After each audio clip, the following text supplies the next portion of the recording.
Hey everyone, I'm Aaron Potratz. And I'm Nathan Hawkins. We are the Shrink Think Podcast. Baby. Enjoy the show.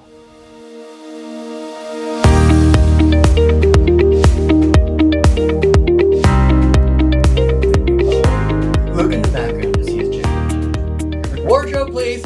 Right. Makeup. Make up something. I mean, for my face. Can you add some muscles and some abs on, please? Wardrobe. Have you ever? And you come out with that shirt, right? That has the ripped front. Or whatever. Yeah, but it's in the shape of a pear. I feel like that might look different than it is, there, chummy. Have you ever seen the South Park episode where what's his name gets a nose job? No. The fourth grade teacher. No. So you know how the cartoon is South Park. The cartoon's kind of Vague, yeah. you know how this drawn. Mm-hmm. So this guy's like, man, I gotta go out and get myself a nose job. So he gets a nose job, and then what happens is he's like, man, my nose job's so beautiful. And his face, they did a cutout of what the heck is the guy's name? Michael Jackson. No, the guy that played on Knight Rider. Why can't I think of his name? Oh yeah. Oh my gosh, what is his name? Knight Rider. Yeah. It's not Alex. That was the. Oh my gosh, he was also on Baywatch. I know, yes. What's the guy's name? And it was like, oh, don't hassle the Hoff, David Hasselhoff. Yeah. So David Hasselhoff, he's like, I got David Hasselhoff's nose, and it's his whole face. He's like, man, everybody's attacking me. He's running around, and people keep trying to get him. He's like, man, this is the best nose job I ever got. It's like a face replacement. Yeah. Face off. Yeah, that's funny. Anyway. All right. Let's do this. I'll make YouTube people are going like, it's David Hasselhoff! It's David Hasselhoff! Don't hassle the Hoff audience. I kind of, when you said our audience, blah, blah, I wanted to be like, they're cheering right now in the audience. Thank you. Thank you. Right. No, you All right, let's do this. Hey everyone, welcome to the Shrink Think Podcast. We are excited to be here always because you guys, it's you. It's you guys that excite us. We love being with you. We love being around you, being here for you. If anything were to happen to you, we would die. Just like in the last breakup, and they said, it's not me, it's you. Yeah, we had a podcast before that died because you guys broke up with us. And it took us several years to come back. But here we are again on a new podcast. Still excited. Please don't break up with us. Please listen. Please go to our podcast and give us 5 stars. And for proof, buy a shirt. And also go to our sweatshirt. Or a cup. Or a mug. Or a hat. All these things you could do. shrinkthink.com/swag. They're pretty awesome. Actually, I've got several of the t-shirts and I've got a hat. They're all really good quality, to be honest. And they hold up over time. I've had them for quite a while since we've opened the shop and washed them several times. They are very soft, actually. Yeah. Very soft. Very soft. They're the kind that's like... They give you a hug while you wear them. Yes, that's true. It's like us. You listen and it's like, oh, it's a hug for your ears. And then you can put on a shirt and then we're actually hugging you. That's a little bit creepy, but I'll keep going. So today we've got a great episode. We're going to be talking about expectations. And I know what you're thinking. You expect this to be an amazing episode. And in this case, your expectations are true because they always are correct when you expect that from the Shrink Think Podcast because we just don't have another speed. We don't know any other way but to just kill it. So we're going to be talking about how expectations can actually lead to resentments, or another way of saying that is expectations can be premeditated resentments. Ooh! Let that hang out there. I don't know why I'm whispering. Me either. It's a little bit creepy. But let's talk about first of all, what are expectations? And then we'll get into how can they actually create problems down the road, or in what ways are they premeditated? And I guess even when I say that, it doesn't necessarily mean that you're intentionally doing this. And if you're not sure about your intentions, go back to our previous episode about getting over yourself and dealing with your own intentions. But how your intentions might actually be setting you up for, or your expectations may be setting you up for these problems later on. Because then when reality does not happen the way you want or think or hope it's going to go, you can be upset and be upset at the other person because they didn't do what you thought or wanted to have happen. And that's just a whole big thing, a whole big conflict that we want to help you avoid. Right. So ultimately, you could be resenting someone. They don't have a clue why, which that's understandable. And also, you are only resenting them because of your expectations, which the problem with that is they may or may not be valid expectations.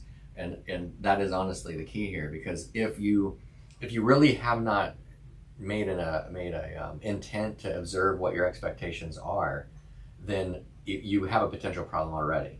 So ultimately, when you have resentment towards someone, probably the wisest thing to do would actually be to go straight to the idea of like, what do I even expect? What were even my expectations about this? And sometimes it's not even the expectations that are the problem. Like, let's say they were realistic, right? Your expectations were realistic, but if you did not communicate them, that's another part of it. You have these expectations and you did not communicate them. That can create resentment because the other person's like, I had no idea that I was supposed to blank or that you wanted blank. And so now you're upset or you're disappointed. I was not in your mind. I don't even know. Even if that was a totally reasonable expectation, I didn't know it. And so therefore I couldn't have, helped accomplish that. Right. I think I'm trying to think of an example kind of on my feet. But if, here's one thing that would be like, if in a regular relationship, like whatever that means, like we'll call it a dating relationship. When a betrayal happens of some kind, a lot of those expectations you have around betrayal are valid. I mean, they're totally valid. However, in a codependent relationship, they're not. Like there's a lot of expectations that you need to evaluate. For example, if you like one of the classic things, I can't believe that they didn't text me back. It's been an hour. They always text me back. What's going on? I can't believe they would do that. And then there's all this anger and animosity that happens because they didn't text you back in the 1 hour. And it's anger. It's not the same as fear of like what happened to them because they always text back inside of 30 minutes. Or like worry, like, oh no, I hope they're okay. It's not that. Of course you would tell me it was for the, like I actually did worry for a little bit. But then I realized, because I saw him read or I saw her or whatever, like look at something else online and they liked it. And they liked it this time, which means they definitely saw me. They left me on red. They could have texted me back, but instead they liked this thing on Instagram. Right. Those betrayals is what it feels like. Are something that you have to work on from an expectation standpoint, because it's not a reasonable expectation in a relationship to have a text back, and in that example, in a certain exact amount of time every single time. And just let me clarify, let me back up just one quick step and then we'll go back to where you're at. The thing itself, meaning the action that you are upset about or offended by, may not even be the problem. We're like in this example, not texting back and liking something on social media, and you said that might have felt like a betrayal. Nope, that's not. There was no betrayal. Nothing happened. There's nothing to see here, right? That was not the thing that happened. We're kind of assuming that the thing that happened was not a thing at all. It wasn't like, in this case, you're saying that the person liked something on social media. Who cares? That's not a big deal. If it was, oh, you were out with this other girl instead of texting me back, okay, that's a problem. That's an actual action. That's a betrayal. Those kinds of things aside, these things are very innocuous, very insignificant, right? You might be hurt or offended by them because you have these expectations, but the person did not actually do something that was bad or wrong or worthy of conflict. Right. And it's interesting.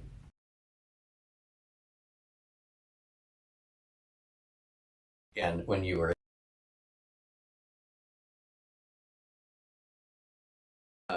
on that side, though, in the same way, the same vein of the timeliness, it's like it's not really a reasonable expectation. Even if you've had an agreement, by the way, that you should text each other back in 15 minutes or something, I think it's worth talking about this a little bit. It's like, well, is that even a reasonable agreement? Because that would mean like you have to watch your phone. Literally, you have to at least check it every 15 minutes. which people are like, oh, I always check my phone every 15. Really? You don't take any showers? You don't sleep? You don't have, I mean, come on, man. Or you're in a meeting, where you really need your phone off. You got to focus at something, on whatever's in front of you, and you cannot be distracted by your phone. Right. Maybe you're recording a podcast episode, right? You don't want to have your phone. Wait, hold on a second. Can you listeners just stop for a minute? Because I need to check my phone for a text. It's been we're 15 minutes into the episode. Oh no, I've got to text Nathan back. Yeah, it is. It's so some of this is even looking at, I guess my thought on that is, you may have even entered into agreements that you are willingly going like, oh no, these are expectations that are reasonable because we've agreed to it. Like, okay, well, you actually might need to look at whether or not those expectations and agreements you made are even reasonable, because this thing that happens all the time called life changes things. And so now if depending on like how you've created those, you're feeling resentful, and then you're allowed to, because you're bound by this agreement maybe that you are realizing is unreasonable or unrealistic, but you're bound to it or trapped under it, and that can breed some resentment or feel like something to be resentful about. So let's switch this around a little bit. So as we were setting up this episode, Aaron and I were talking before. I don't know if we were on YouTube or not with this piece, to be honest, because we will start a YouTube recording before we start the podcast, so you kind of get a background into what goes on a little bit. So the little tiny pitch for, hey, check us out on YouTube to see how we're thinking and what we're talking about beforehand. But no judgmental comments about our singing. Right, yeah. Not allowed. No, and if you do, then I just will not listen to your comment. Or read it or whatever I have to do. But the other side is, Aaron made the point, well, you don't even have to have expectations. You don't have to have them. And when you said that, Aaron, I thought that's interesting, because it's true, but I think we don't think like that. Like, I mean, you kind of just have them anyway. Yeah, exactly. So what I meant by that, and I guess I can kind of split this off into maybe two possibilities, two options for you. You said one might be don't have expectations, and that might seem very unrealistic, because that, for a lot of you listening, might sound like I'm saying, so don't be a human being, just be like, walk around with like yes, you're on video. Nothing in my brain. It's like, okay, well, no, that's not it. I'll get into that in a second. So it could be no expectations. The other one that I kind of elaborated on was more like, you can have some expectations, but you need to evaluate your expectations and hold them loosely. So let me start with that one, because I think that's the lower hanging fruit for most people. So you have an expectation, you realize, okay, and it does take some self-awareness. You have to think about your own thoughts, not just have the thought and then carry it out in your life, but have the thought and then look at it and evaluate it and say, oh, I think I'm expecting this from this get together or this meeting or this date or this interaction. Okay, I'm holding this expectation, and then saying, maybe even asking myself the question, is that realistic? Mm-hmm. Or what might happen if this thing does not come true? Oh, I'll be really upset. Well, in order to prevent that, I can say then, okay, let me hold this expectation a little bit loosely. I can say, man, I would really like for this outcome to happen, but I'm realizing that there's a good chance that, or maybe even just an equal chance that might not happen. So even if it's 50-50, it's like, well, I want this to happen, but there's a chance that it might not, and I need to be prepared for that to be okay. I'll give you a silly little example. When the Seahawks were in the Super Bowl 2015, I think. Oh, yeah. I was thinking of the number, like 40. Yeah, well, I can't even follow that. I think it was around 15. Marshawn Lynch, it's like this famous thing for Seahawk fans, they're on the goal line, should have given the ball to Marshawn because he was like beast mode at that time, right? But they did not give him the ball, and the Seahawks did not score the touchdown, did not win the Super Bowl. I went into that game holding an expectation that I want the Seahawks to win, because that was really exciting. And that did not happen. I set myself up beforehand by saying, hey, there's a good chance they might not, right? And if that happens, like, how am I going to feel? That's going to be pretty disappointing. Okay, you know what? Let's prepare for that. That it might not happen. They might not score. They might not win the game. And when that outcome actually occurred, I was like, well, I kind of expected that might happen, right? I held that loosely as one of the possibilities. And so therefore, emotionally, I was not as hung up on it as many other people were. They're like, oh, I can't believe it, rah, rah, rah. And sure, I thought some of the same things, but I was okay with it because I had already prepared myself by not holding on to that expectation so tightly. Right. And as you're going over that, I'm thinking, wow, like expanding that a little bit to, again, like you could call this a core belief example, but we don't have to have it that because we've talked so much about core beliefs in the last few episodes. But let's say that you're raised with some, like, let's talk about dating in a way, right? So you are raised with some expectations that you are taught. These are expectations you should have from, like, when you go on a date. Like, this is how you treat a person, whatever those are. Or how you should be treated. Yeah, you should be treated this way. This is how you treat them. Also, this is, let's say that you're the person that's supposed to pay. So you make sure that you pay, excuse me, make sure you pay for that. And then the expectation is when you do all of those things, it is a good date. They will appreciate you and it will be awesome. Everything is awesome. Everything is great when you pay for the date. Oh, yes. Killing it, Aaron. So, yeah, don't judge the singing. But when you, at the end of it, like, let's say that it doesn't go well, not only are you irritated that it didn't go well, but they should have at least appreciated blah, blah, blah, blah, blah, right? What's ever going on. And even something like if they say, oh, thanks for dinner, you might hear that as like, that's all. Right. That's not like, wow, thank you for paying. I was so generous of you. Like, if you have that expectation, it might even taint how you hear those kinds of compliments, and then you're like judging them as inadequate, and the person's like, what are you talking about? I said thank you, and I meant it. And you're like, but you didn't gush over me, because like you're supposed to. When you might not even say that, right?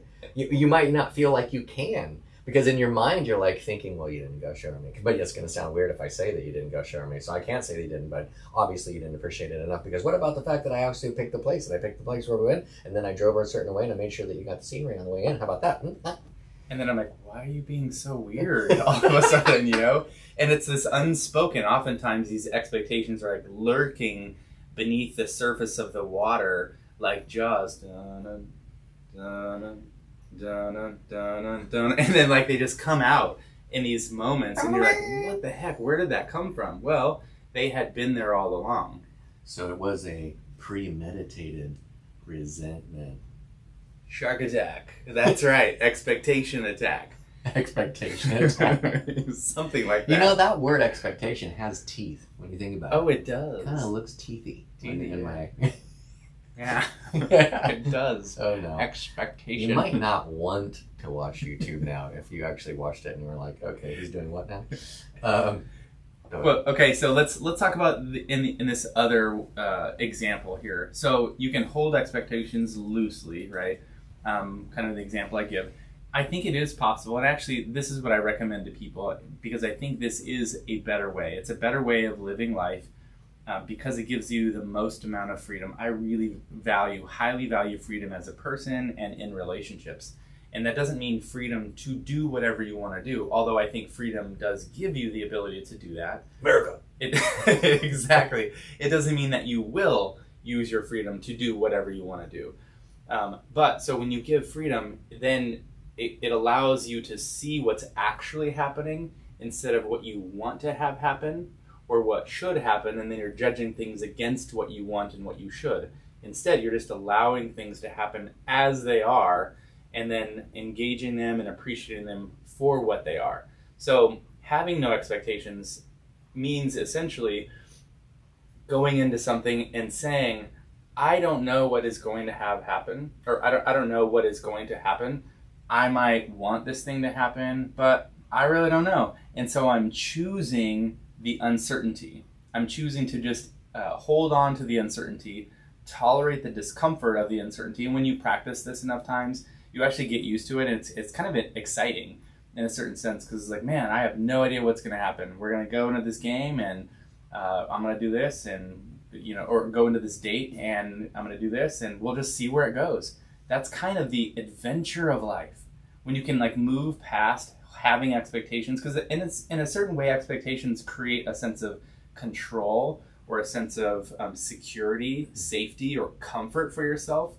And when you can move beyond that, you can just allow life to happen and it becomes an adventure. I don't know what's going to happen. Maybe we have a good time. Maybe it's terrible. Maybe I find out that she, is into Legos and I'm like, oh, still? Still. I'm like, nope, that's not going to happen. Okay.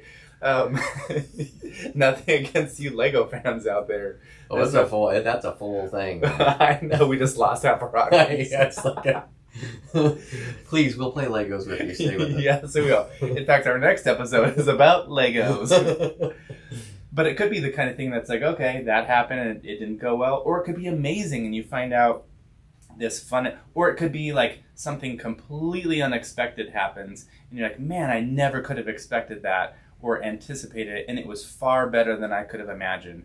From that standpoint, you're just allowing life to unfold exactly as it is and seeing and appreciating it for what it is instead of setting yourself up for disappointment or resentment, or putting that pressure on the other person. There is no pressure, because it's just like, you can be however you want to be, and I'm just enjoying and appreciating you for who you are. And the reality is that what Aaron's talking about does take one extra step. I mean, you have to be intentional before you go into something. You're going to have to start there. That's right. You have to actually observe what your expectations are in order to decide not to have those. And I will say, I've got a good buddy of mine. His name is Brian. Shout out to Brian over in Atlanta. What up? He's somebody that I've talked with about this issue many times. It's like, okay, I have this situation, and you're like, okay, what are you expecting, whatever, and it's just this constant, don't overthink it. You have to get out of your head about these things, right, and just be in reality. But what you're saying, Nate, is you've got to understand that you are in your head about things. It's almost like the default for a lot of people. And when you can realize, oh, I'm in my head about this, I've got these expectations, here they are, you can let go of these and then move out of your head into reality and not overthink. With all of that, you know what's going to happen. Have a great day.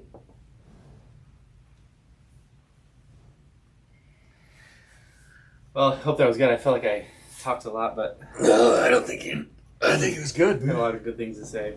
I mean, they're all good things. But, Yeah, well, that's I had a lot of amazing things, this wisdom I needed to share with people. What are you doing? Just dropping wisdom. What Yeah, are you doing? Boom. Like, oh, excuse me, I just bumped over this wisdom and it spilled out everywhere. Everything I touch turns to wisdom. I was going to clean it up and I was like, no, I think people need that. You've heard of the Midas touch. Wisdom touch. That's like me earlier. But like everything's like crashing down. The Carol Burnett show. What's even happening? Wisdom. Right, exactly. Oh, be real. Look at this. Is it really? It's time. I was just saying earlier, I hope this will happen. Oh my gosh. It's time to be real. Are you serious right now? Oh my goodness. We are going to be real. We're going to do it. I'm taking a view and you're taking a recording in progress.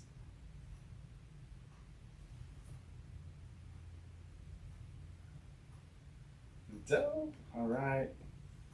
Those points for the smile. I love Be Real. It's fun. What everybody is doing, right? And people are going to see this on our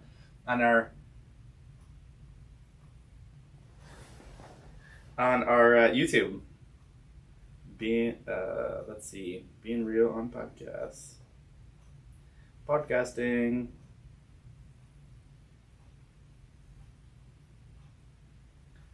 Bing. Oh, dude, my buddy Nathan is podcasting too. That's pretty dope. We did 2 of them. Wow, that's really amazing. That was something I did not know. I was really amazed by, really wowed by how much recording we were doing. I was thinking it's like kind of great. I can't do his voice. Yeah, I was. You were kind of doing Sean Connery. I was like, oh, that's like Owen Wilson. Yeah, I can do Sean Connery. I know I was not doing Owen Wilson. You were not doing Sean Connery. You were also not doing Owen Wilson. You were doing, in fact, nothing. And stop. There's dropping it like it's hot. because you have the control. Oh, yeah. Boom.